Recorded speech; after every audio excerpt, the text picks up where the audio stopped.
global. Uma saída em forma de rendimento financeiro para quem ajuda a manter a camada de ozônio do nosso planeta. O ministro do Meio Ambiente, Carlos Mink, explica que o governo federal tem incentivos financeiros para quem preserva a flora brasileira. O Ministério tem vários programas e várias políticas para incentivar as pessoas a plantarem, recuperarem áreas degradadas, reconstituírem matas ciliares de proteção dos rios. Por exemplo, pagamento por serviços ambientais. Nós, em áreas específicas, Rio de Janeiro, Minas Gerais, rios que a gente quer recuperar, a gente cadastra os proprietários, pequenos produtores, né? Fornecemos mudas, eles dizem quanto vão plantar, 10 hectares, 15 hectares. Nós depois verificamos se eles realmente plantaram aquelas áreas, isso significa mais água, melhor qualidade de água, e nós pagamos para eles pela quantidade plantada. 15 estados já têm municípios que aprovaram e colocaram em prática a lei do ICMS verde. Existe a lei do ICMS verde, que é muito interessante. Porque antes os prefeitos resistiam a ter áreas de conservação, que diziam que nelas não ia ter comércio, não ia ter indústria, não ia arrecadar, ia ter gasto e não ia faturar. Então o ICMS verde não aumenta o imposto. É um fator de redistribuição. Premia os municípios que criam mais unidades de conservação, as implantam e, além disso, no caso do Rio, também resolve o problema do lixo e da água. Ou seja, a ideia é que preservar dá bônus. O incentivo, em especial, movimenta 120 bilhões de dólares pelo mundo e é negociado na Bolsa de Valores Internacional. Trata-se do crédito de carbono, uma espécie de certificado que é emitido quando há diminuição de emissão de gases que provocam o efeito estufa e o aquecimento global em nosso planeta. O crédito de carbono ele é comercializado entre países ricos, normalmente com países em desenvolvimento. Toda essa matéria é regulada por um tratado multilateral que é conhecido como Protocolo de Quioto. O Protocolo de Quioto é um tratado que foi ratificado, foi criado, em 1997. E hoje ele tem 85 países que aí fazem parte. O professor Marcelo explica com um exemplo como é feito a compra e a venda do crédito de carbono. A Alemanha tem que reduzir 100 milhões de toneladas de carbono. E lá com seus esforços, etc., ela reduziu só 50. Faltou 50. Como é que ela faz para compensar isso? Ela tem duas saídas. Ou uma empresa alemã ou o governo alemão vai num país em desenvolvimento e ele, junto com esse país, implementa um projeto de redução, ou ele vai no mercado internacional, na Bolsa de Valores e compra créditos de carbono. Agora, quem é o dono desse crédito de carbono? De quem que ele está comprando?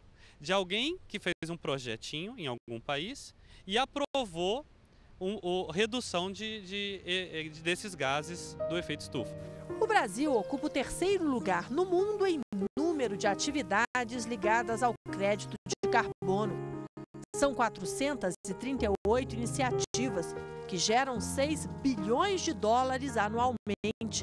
Os projetos são de grande proporção. Em número de projetos, é principalmente o pessoal da suinocultura, criação de porco, que cria um sistema para absorção do metano que sai daquela atividade. Um segundo tipo, que é em volume de crédito que vende mais, são as prefeituras com aterros sanitários.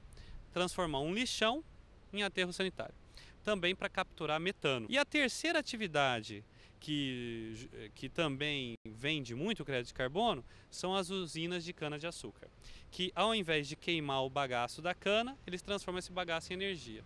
No caso da usina de cana-de-açúcar, tem 2 efeitos positivos. Ela ganha duplamente dinheiro. Ganha dinheiro, vendendo o quanto ela deixou de emitir de CO2 para os países que precisam reduzir.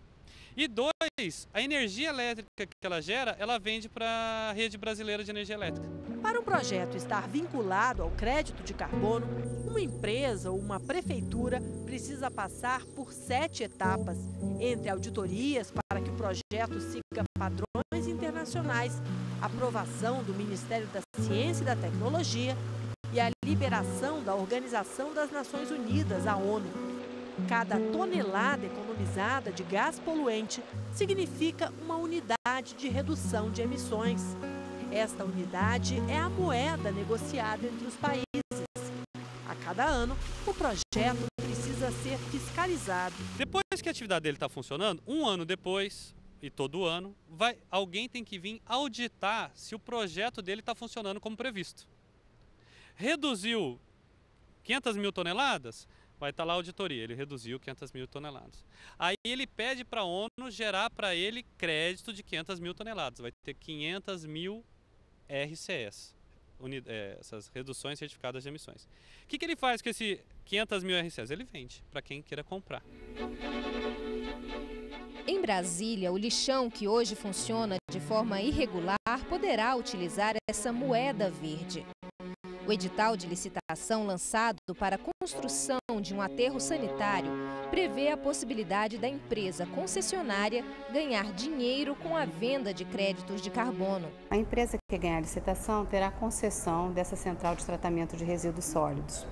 Caso ela cumpra as regras estabelecidas pelo Protocolo de Quioto, ela tanto poderá fazer a exploração do biogás quanto a venda dos créditos de carbono, que hoje, pela equivalência de CO2, pela quantidade de resíduos sólidos que o Distrito Federal produz, nós teremos 230 mil toneladas de equivalência de CO2 para ser comercializada na Bolsa de Valores, por exemplo.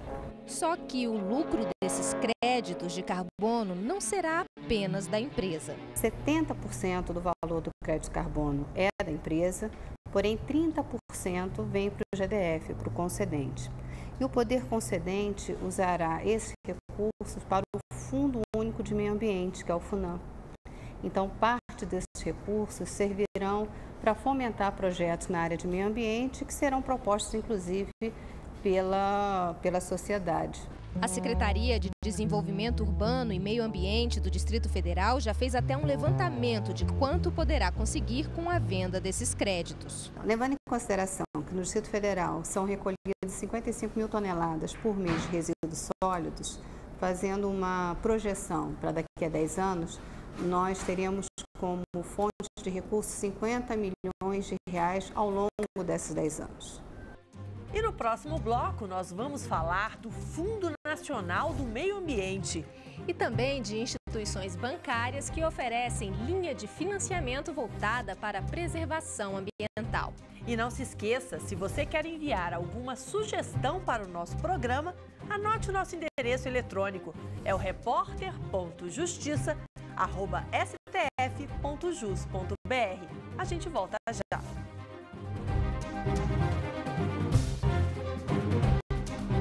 O Fundo Nacional do Meio Ambiente é hoje o principal agente financiador de projetos ambientais no Brasil. Já existem mais de 1.400 projetos socioambientais apoiados pelo fundo. E mesmo para quem busca apenas uma linha de crédito, já existem bancos que facilitam empréstimos para aqueles comprometidos com o meio ambiente.